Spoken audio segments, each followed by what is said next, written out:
Hello everyone, Wayne here. Today is day 22 of my water-plus-electrolyte fast, and this morning I weighed in at 94.9 kilograms or 209.2 pounds. So it's been just a bit more than 3 weeks. Yesterday I played golf and Saturday, and yesterday I still managed to hit a drive 253 meters. It's around 270 yards. So the energy is still there, and just not as powerful as normal, but that's good. I'm happy.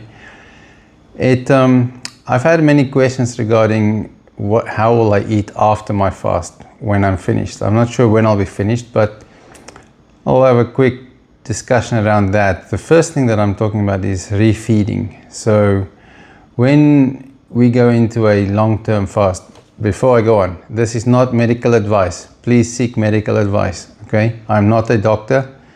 Go and speak to a doctor. Find somebody who understands water fasting, and let them do blood work and everything else as well to help you through the process. I've had my blood done, etc. So once you've finished with water fasting, there's many different theories out there. The one I subscribe to is basically the amount of days that you have fasted, you have to do a refeeding of your guts and microbiomes and all those things for 50% of the fast that you've done. So let's say I do a 40-day water fast, then for 20 days I should focus on reintroducing my body to food in a softer food process. So that can start off with at least, I would say the first 3 or 4 days will be bone broth, and I'll make that at home, and some supermarket bought broth. And then that will just help my body to kickstart the protein processing, and will not have any insulin involved with that, so there's no carbs in that. So the insulin will not spike, so I will stay in ketosis. And then after about 4 or 5 days, I will start eating egg yolks, the yellow, not the white, for 2 days or so, together with the bone broth. And then from there, I will slowly introduce softer meats like salmon or sardines or minced beef, ground beef. So after a few days from that, if I feel comfortable, I can start eating more. And what that means as well is that I'll still continue losing a bit weight, in the sense of I will be losing fat, but I'll be rebuilding muscle.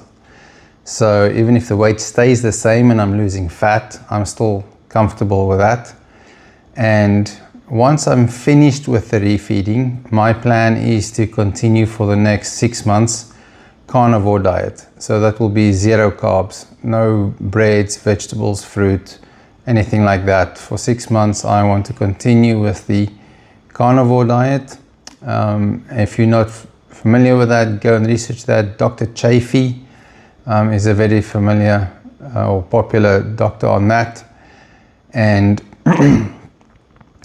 if the big thing for me with that is it will keep my inflammation down, and it will help me continue being in ketosis. It will not be in autophagy necessarily, but it will help my body to constantly be healing itself while I'm eating as well as I can then go back into the gym and start building muscle and build that muscle up while I am healing my body. And the other big thing from that is the visceral fat will keep on coming down. That's the big thing for me that I'm trying to get rid of. I had fatty liver disease a few years ago, and want to make sure I get rid of everything from that. I've had pre-diabetes as well, that is gone. And yeah, I'm 50 years old, and I just want to have a reboot for the next half of my life. So that's my plan for moving on with my diet. It's for me, it's a lifestyle. It's not I'm not feeling sad that I can't eat some carbs. Obviously, there's things I'd like to have now and then, but I'm comfortable. I've been a vegan before. I've tried for about 3 years. I've tried keto. I've tried many different things, and I realize for myself, when I bring more carbs in, then sometimes I kind of just dig into it, and yeah, it's kind of addictive. So for me, I want to maintain that at least 6 months, and if that works out, I'll continue that for as long as I can, and then go back into low carb keto from there on, and just listen to my body, which is the big thing. So that's it for day 22. On to day 23.